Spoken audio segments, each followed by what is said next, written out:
All right, welcome back, Powers on Sports podcast, Hurricane Milton edition. Unfortunately, that's bearing down here on the west coast of Florida, but we are here for you this week. We're going to give you a podcast, and we are through 5 weeks of the National Football League season, 6 weeks of the college football season, and no better person to talk to all things in the world of college and the NFL.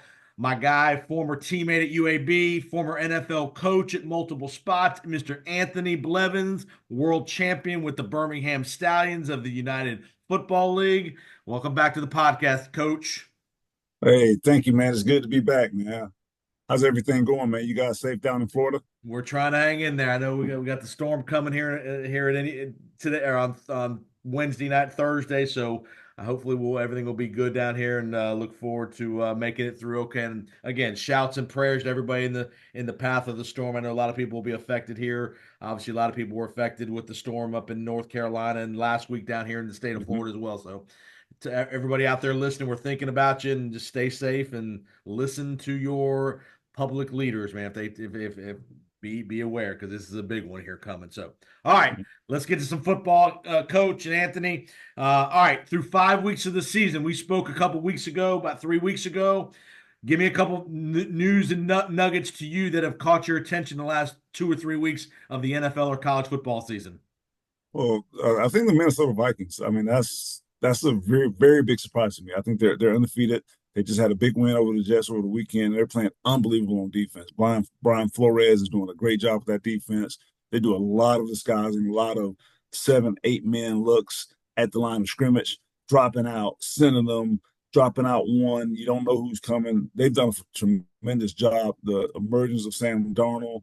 And I say this, that people that don't believe it takes time to play quarterback in the NFL, Sam Darnold is an example of that. He was a first round draft pick a few years ago, struggled in New York, then was a backup in San Francisco, a couple of different places, and then now he's getting his opportunity to start again. Now he looks like that first round draft pick that the Jets drafted Yep. 6 or 7 years back. So Minnesota Vikings are definitely one. I love how Baltimore's playing now. We talked about them last time we were on a podcast. Told you not worried about them. They're really playing like the Right. AFC contending championship team that they can be. What a game with They're the bank. What a game with the Bengals, man. Back and forth. absolutely, man. It was a great game. I was actually watching it. Actually watched it live. Had a great time watching it, and the atmosphere. Joe Burrow, Lamar Jackson, Yeah. they were phenomenal in that game. They were true champions, and it's a shame that cliche is that somebody got to lose, but that was one of those games. Game that went to overtime. The Bengals were up by 10 late in the game, ended up getting to overtime, ended up losing, but it was a phenomenal game. That's a good football game for the fans and for the NFL. It was a great game to watch. And into your line of work, a special teams gaff. The holder drops the ball. The rookie punter for the Bengals mishandles the snap in the game-winning field goal in overtime for Cincinnati, which then gave Baltimore the ball back, an opportunity for Derrick Henry. We saw the long run by Henry in overtime. But yeah, just talk about just the little details of the game like that. Catching the snap, you got a rookie punter in a big moment. That was a huge game for the Bengals to lose. Correct. It was. And those are the games that you lose in that you look back at the end of the year and say, you know what? This one cost us a playoff spot. This one cost us a chance to win the division. Those are the things that you look back on in those moments that come to hunt you a little bit later on in the season. And I was watching the game live too, and I told some people next to me, and people don't realize this. People don't realize those kicking balls are slick. They're a little slicker than the regular game balls that the quarterback uses because you don't get to doctor up those kicking balls. And I guarantee you that ball looked like it was pretty slick on TV when he mishandled that ball. Yeah, it looked like it was fresh out of the bag, Yeah. to be honest with you. So, those kicking balls are definitely different. And I don't know, it may have been an issue where it was a regular ball that came in, a Yeah. quarterback ball that came in, that instead of a kicking ball. Because usually those kicking balls they're a little bit wider because they've been a little bit manipulated, kicking off, and guys are pushing them down, trying to make them fatter, trying to get the sweet spot of the ball. Yep. So it could have been something in the kicking ball in that. I'm not sure, but that's just a speculation of mine. But yeah, those little detail things, man. How your whole season Going from 2-3 to 1-4 is such a difference for the Bengals and for the Ravens. Hell, the Ravens would have been 2-3 if they'd have lost the game. Just what a big moment that play was. Mm-hmm. Yeah, Yep. so it's Yeah. good to see him come back. That's and I told you early in the season I was at the AFC North. That's the most Mm-hmm. polarizing division in all of football to me. And then But you I think saw it's top to bottom equal. Then you saw Sunday night the great win by Dallas on 4th and goal in Pittsburgh late at night, 1 o'clock in the morning because of the weather delay. I mean, nobody thought Dallas was going to go into Pittsburgh and win that game, and just a huge win for the Cowboys as well. Yeah, the Cowboys got this phone right here in my ear. It's all Sorry good. about that. It's all good. But but the Cowboys had a great win, and it showed resilience, perseverance. Dak didn't play particularly well, but they found a way to win without Micah Parsons, without Demarcus Lawrence. They had a great win, and that it shows what they can be as a football team. So now this probably gets everybody off their back in Dallas, where I live at least get them the next week. But they've got a tough road to handle. They've got Detroit coming up, the 49ers coming up. They've got a tough road to hold up, but I think they're going to be fine. They're a good football team. I want to see, they finally got the running game going Sunday night against Pittsburgh, Yeah. who Pittsburgh has probably one of the better defenses in the NFL. So to see it get going against the Pittsburgh Steelers was very encouraging. All right, I want to talk about a couple of travel scenarios. Two things. One, talk about the challenge of having to go play a game overseas. You go to London, you go to Germany over the years. We saw the Jets in Minnesota do that. There's going to be a bunch of games here coming up in the next few weeks overseas. Talk about that challenge of doing that. And also talk about the challenge of the team where I'm at in Tampa. They've decided on Tuesday of this week, they're flying straight to New Orleans on Tuesday and going to prep all week in New Orleans for their game on Sunday in New Orleans due to the hurricane. Just talk about some of the logistical challenges and how that affects y'all's schedule and routine of a coaching staff in a football team. Well, let's start with the London. The London games to me, are hard. I've been to London twice, once with Arizona, once with New York. In New York, I thought we handled it better than we did in Arizona. In Arizona, we played a West Coast game, played a home game. Matter of fact, we played the Tampa Bay Bucks on a Sunday. Then we left to go to London Monday afternoon. That was hard. That's an 11-hour, 12-hour flight from Phoenix, Arizona. Right. And we went out there, we played the Rams, which would have been our shortest road game, turned into our longest road game. And we just got absolutely, just the brakes beat off of us. I think they shut us out. It beat us 33-0. Where they played an East Coast game, stayed in Tampa and Bradenton all week, then flew to London later in the week. There's been a lot of studies that have shown that flying later in the week, staying a short period of time, is better than going over there and trying to get adjusted and staying the whole week. Right. We did not play well because later in the week, the jet lag, that's when it really starts to hit you. The time adjustment, it really starts to hit you later in the week as opposed to earlier in the week. And then we went over with the Giants a few years ago, back in 22, went over and played Green Bay. And we went over on a Thursday, got there Friday morning, practiced Friday morning, stayed up all day, and then we went out and really played a really good football game. So the studies show that it's easier to go for shorter periods and not really get adjusted to the time as opposed to going over and staying for a week and being there the whole week and trying to get adjusted. So we did a great job with the Giants. We took our own chefs over there, so we had food that everybody's familiar with, accustomed to. So it didn't really affect us so much as when we went to New Right. York. What So about just the hype of being in a different country and obviously you got different media obligations and different things with the NFL that they're doing as far as promoting the game. How did that play into it anything at all? no, it really didn't. Like once you got there, it was normal, a normal week. I mean, or a normal day, whatever it was. There Right. was nothing outside of the norm. I think we stayed outside of London. Both times I was there, we stayed outside of London. So you had about an hour trip in, and there was time built into the schedule Friday night, which is everybody's free time. Coaches get out of the office about 1, 2 o'clock on Friday. Players are done right after practice on Friday. So we left, showered, and then they actually took us in the city if we wanted to go. Some people wanted to stay back at the hotel, rest. Right. I ended up going in the city, taking a bus, probably sleeping a little bit on the bus, uh, and then taking the bus back. So, I think we went in the city at probably about 3 o'clock, 4 o'clock, Yeah. and the bus left on a Friday night about 11, getting back to the hotel about 12. So, Yeah.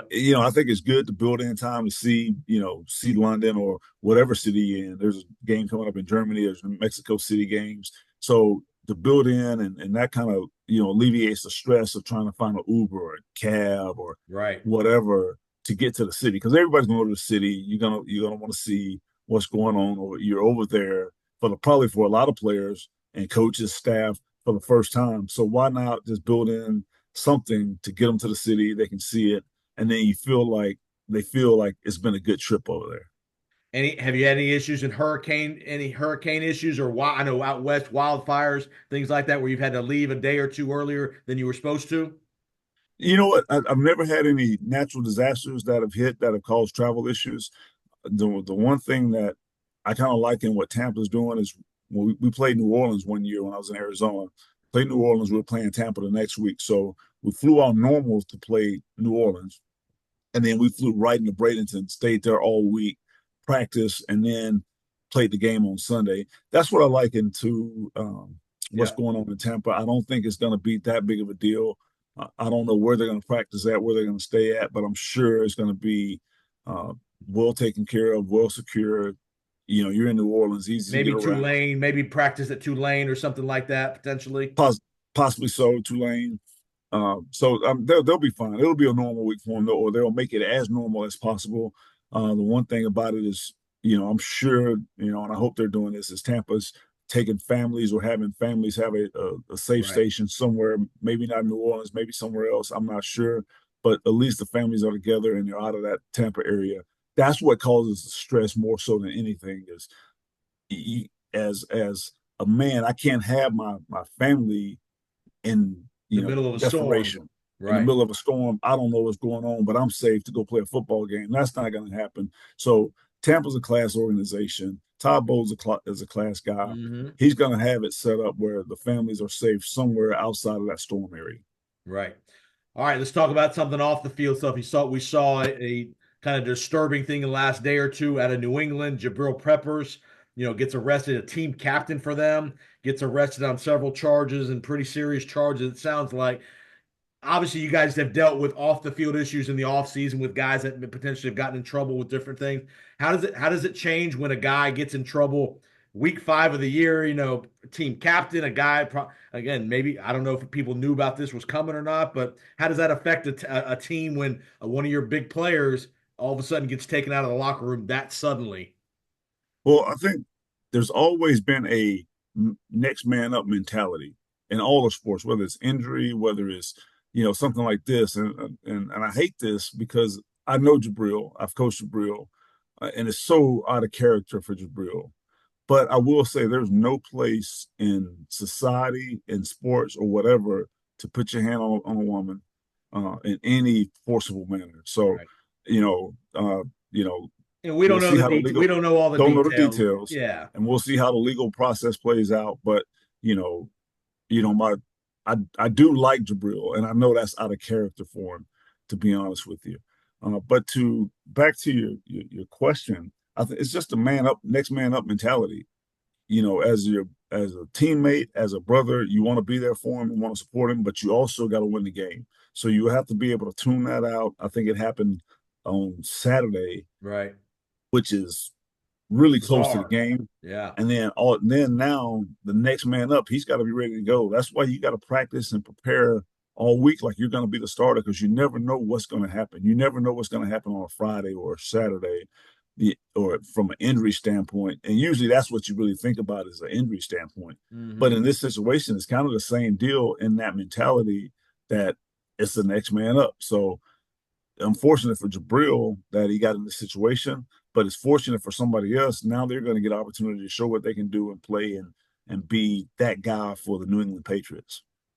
How often does the coaching staff, whether it's position coaches, the head coach addressing the whole team, how often does the coach, you guys, really really harp on stuff off the field? Hey, take care of your business off the field. You know, talk about maybe situations other places in the league. Hey, so and so and another team got in trouble for this. Hey, be aware. How often do you guys talk about that kind of stuff throughout the year? Typically during the year, you don't really talk about it a whole lot. Usually that's more off-season stuff.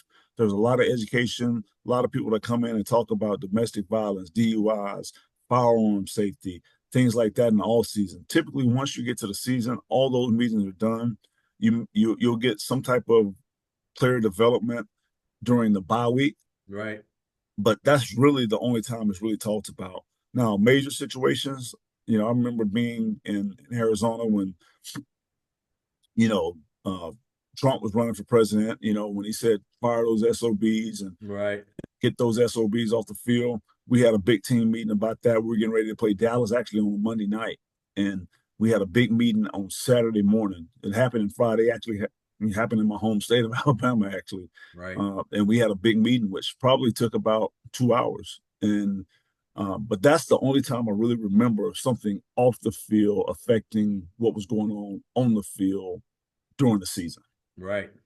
All right, let's get back on the field. A couple things here. Give me a couple clock management issues over the weekend. You saw the Buffalo Houston game, how that ended, where Buffalo threw three bombs out of their own end zone. The last 30 seconds, all incomplete. Don't make Houston use their timeouts. Houston ends up kicking a game-winning field goal on the last play of the game. You saw a blocked field goal in the Giants Seattle game that clinched it. You saw a 100-yard interception return by Patrick Surtain for the Broncos. Just talk about, again, how important clock management issues, time management, things like that, end of game situations are going to be so important for these teams moving forward. Well, NFL football is all situational football. And this loss to me for Buffalo is disheartening, but it goes all to Sean McDermott. There is no doubt. Him and Joe Brady, I don't know if Joe Brady went rogue and say, we're just going to throw it and let Josh Allen be Josh Allen. I don't know. But this goes on the coaches and staff in Buffalo. They should have ran the ball. They're backed up. One, two, a few minutes before they got the ball back, Josh Allen really, and I'm not a doctor, probably had a concussion. Oh yeah, he So it crushed it, happened man. at He 6 minutes in the fourth got crushed. quarter. So Yes. he's probably not all there, and he's back in the game. Run the ball, make him use timeouts, try to get a little bit of yards for the punter to get his full alignment because the ball's on the 3 yard line, so he's not at his Right. normal alignment. So that puts stress on him where he's got to speed up his clock and just try to get the ball out. And when you do that, you never know what's going to happen. Good ball, bad ball, long ball, you never know. They punt it, but they've wasted 12 seconds off the clock. Right. And that was the difference between winning and losing. They got the ball with 7 seconds. They picked up a 5 yard pass, called a Because they timeout, had timeouts, because because they they had had their timeouts. timeout. Exactly.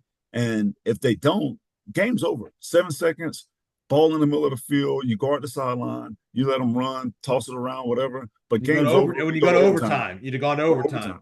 Right. And you still may lose that game in overtime, but you went to overtime. You gave yourself a chance to win. Right. Play really good situational football. That's the one thing I learned from Bruce Arians. If you play good situational football, you're going to win a bunch of games. The New England Patriots have beat everybody. They've won 6 Super Bowls with Bill Belichick, Tom Brady. They've won 6 Super Bowls by winning situational football week in and week out. Yeah, no doubt about it. All right, let's talk about some the rookie quarterbacks. You're seeing some improvement there. You've seen Jaden Daniels playing tremendous football in Washington. They're off to a 4-1 start. Caleb Williams is getting better and better every single week. Patrick or Bo Nix out in Denver's playing a little bit better. Talk about how the confidence builds in a franchise when you playing young players, especially the quarterback position, and you see that boy, they're getting it, they are playing well. Talk about the confidence that permeates through the entire organization. Well, not just as a rookie, but anytime your quarterback plays well, you feel like you've got a chance. Everybody's believing in the quarterback, whether he's a rookie, whether he's a second-year player, whether he's a 10-year vet. Everybody's starting to believe. But what Jaden Daniels is doing, I don't know if anybody could have predicted what he's doing.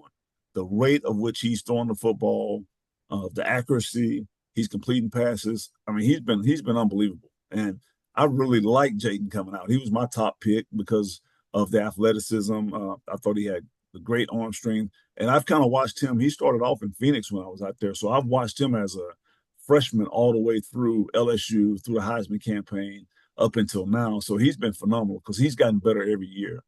I spent training camp with Caleb Williams, and you saw all the talent. It was just how fast could he master the offense. The talent is there, the arm strength is there. He's got good intangibles.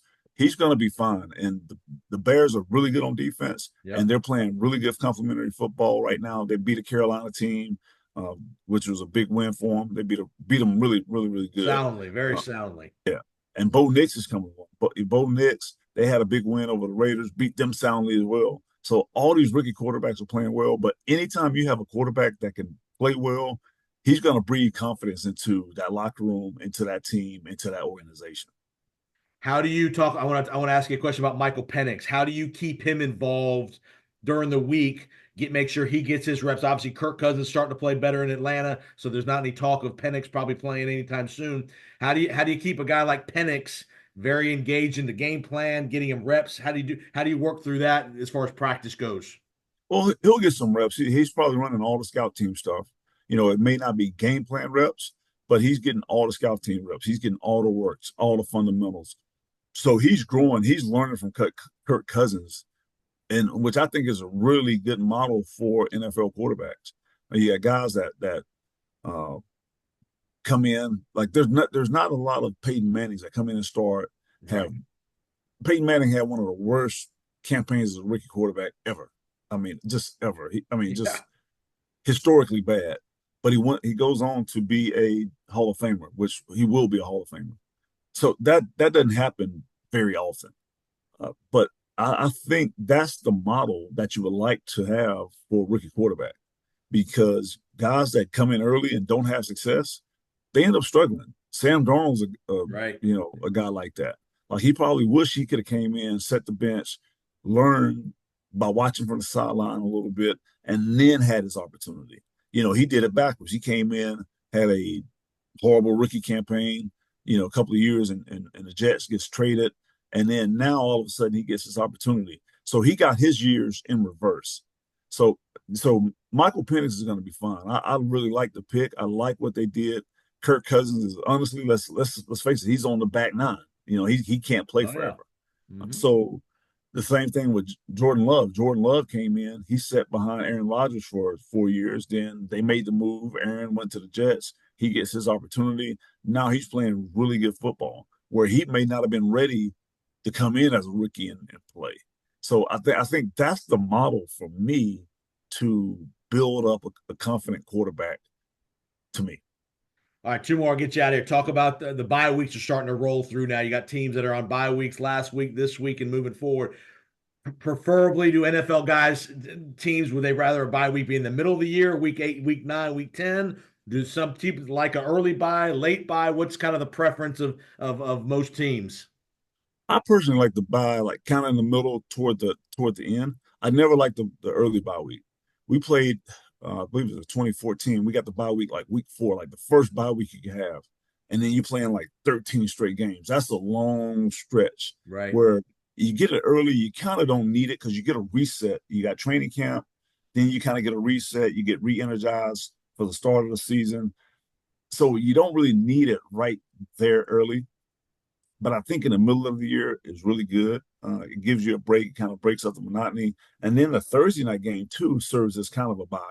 You play the Thursday night, then Yep. you get typically you get the Friday, Saturday, Sunday off, so it Right. serves as a refresher as well. So there's kind of two buys built in, but the big buy I always liked it sort of in the middle of the season, week 8, week 9, week 10, somewhere in there. That's Would where you would you for me guys it was more. typically how much time during that bye week are you off? Do you typically practice maybe Monday or maybe Tuesday, Wednesday, and then give them the rest of the week off? How does a bye week typically work from a practice schedule perspective? Typically you would come in on Monday, watch the film from the previous game.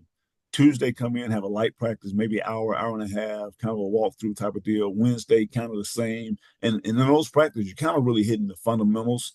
You're getting a lot of fundamental work, not a lot of scheme work. And then on like after practice on Wednesday, the players are off Thursday, Friday, Saturday, Sunday, and then come back in on Monday. Cool. All right, two more things. You got some teams that are struggling. teams that we thought were going to be really good. Cincinnati 1-4, the 49ers 2-3. You got a couple of these kind of teams that are kind of scuttling about through 5 weeks. What what are the things that talking to your team that's in that position? How do you say, hey, we just got to stay the course, keep doing a few of the little things a little bit better, and we're going to be okay? How do you keep the positive mentality in those locker rooms when they've really struggled out the gate? Well, I think it's all about your approach and how people see it. But I think it really doubles down. I mean, goes back to doubling down on the fundamentals and techniques. Early in the season, God teams that play well play good fundamentals. They play good techniques. That's where it is early in the season, and I think that's where you get back to practice. You start building in those fundamental periods of blocking and tackling. You just the normal routine stuff, and then it's all about being positive about it because at 1-4, 1-5 like you really could lose a team, could lose the locker room for the year if you go in negative, all hellfire and brimstone. You could really lose these guys. But staying positive, showing the good things that we do, how close we are, that's going to help the mentality. There's can't be any panic from the coaching staff. Those are the things that really matters, and then the relationships. I think uh, Mike Tomlin. Mike Tomlin did a really good job a few years ago. I think the Pittsburgh Steelers started off like 0-4, and then they ended up making the playoffs. But it was all about the relationships, all about staying positive, all about doubling down on the fundamentals and techniques and getting back to the brand of football that you want to play and what you want to be known for. Last. I'm going to ask you a college question. We had some massive upsets over the weekend. You've had some experience college. Vandy beats Alabama. You and I both have lived in that state. I mean, just the thought of Vanderbilt beating Alabama, and Tennessee loses to Arkansas. You've just had some. Missouri gets killed at Texas A&M. Just talk about just the parity in college football, and for a team like Vanderbilt who played great, they kicked Alabama's ass. Say what you want to say. They beat Alabama. There wasn't no fluke there. Just talk about the couple upsets over the weekend. Well, obviously the big one is Alabama and Vandy, especially in this state where I'm at right now in my home state. Yeah. So that's definitely the big one. I can't tell you the last time I remember an Alabama team losing to Vandy, to be honest with you. So 1984. 1984, wow. So that's been what 40 years. 40 years. So that's how big of an upset. So to see the videos of them taking the goalpost down Broadway, which is probably about from where they dumped it, it's probably about 3 miles from campus, Yes. which is amazing to carry a goalpost that far. But that's got to be the biggest upset to me is Vandy beating Alabama, especially after they just lost. Vandy just lost to Georgia State, a group of five school, a group of five school And a few weeks Alabama just ago. beat Georgia. Alabama beats Georgia, and that's what can happen. That's the winning hangover, where you come back, you play a really good game against Georgia, like you dominate the whole game, you let Georgia back into the game, then you come back and have a game-winning drive, get a game-winning interception, and that's the hangover that can happen where you start saying, okay, well, we just got Vandy, we'll beat Vandy, and you don't prepare as well. Because it's easy for an 18, 19-year-old kid to look at scores. And Vandy lost to Georgia State. They lost to this. They haven't beaten anybody. We'll kill them and not prepare as well, not be as mentally focused. That's the challenge when you're dealing with 18, 19-year-old college kids. So that's where, coaches, you've got to get them back focused. The 24-hour rule. You got 24 hours, whether it's win or lose, to celebrate. You got 24 hours to sulk, but we got to move on. And that's what happens. You got to be able to turn the page. Missouri losing to Texas A&M, you're getting ran all over. I thought that would definitely be a closer game, but they got blew out going down to Texas A&M. The running back is phenomenal for Texas A&M, Moss. Yep. Absolutely phenomenal. Had a great game. Probably would be SEC Player of the Week, probably Offensive Player of the Week at least. So it's going to be. But I think that's just college football. Any given Saturday, it's any given Saturday is probably truer than any given Sunday. Right. Because that's where it is, and so it's going to be interesting down the stretch. This college playoff football, the playoff is coming up. And the It's flip going to side, be this week you got two monster matchups. You got Ohio State, Oregon this week. Texas, Oklahoma. So you got to kind of got the flip side, and then Texas has Georgia next week. So on the flip side is how much more amped do you see the attention to detail when there is a monster matchup this week as far as practice and things like that? You can tell how do you guys get the attention to detail really to stress that to the guys in a game this week where you have a monster matchup. Typically, games like that, they take care of themselves. You don't have to worry about it. You don't have to stress it. You don't have to mention it. The guys will be locked in. They'll be dialed in. They know what's at stake. The Red River rivalry, Oklahoma, Texas, those guys know what's at stake. At stake. I mean, that is the biggest game in the Midwest, Oklahoma, Texas. Yeah. Like, it's just like Alabama, Auburn, here. Right. You don't have to say anything. You don't have to worry about anything. Texas, Georgia, everybody, they'll be ready for the hype. They'll live it up. It's going to be a great atmosphere. You don't have to say anything as a coach. Like, those games are easier to coach as opposed to, being The at Vandy's, Alabama the playing Vandy, yeah. playing Vandy. Those are the games that you worry about. You don't worry about the bigger ones because the guys will be dialed in. They'll be ready to go to work, and they're going to practice hard. They're going to fly around and practice. They're going to have fun, and they'll be ready by the time game time comes. Well, Coach, enjoy the week, man. I'm glad to see you're back in Birmingham visiting mom and dad. Had a little furniture delivered at the house, so appreciate you spending some time with us. And we'll talk to you in a couple weeks, okay? Hey, sounds good, my man. Appreciate you. Okay. All right.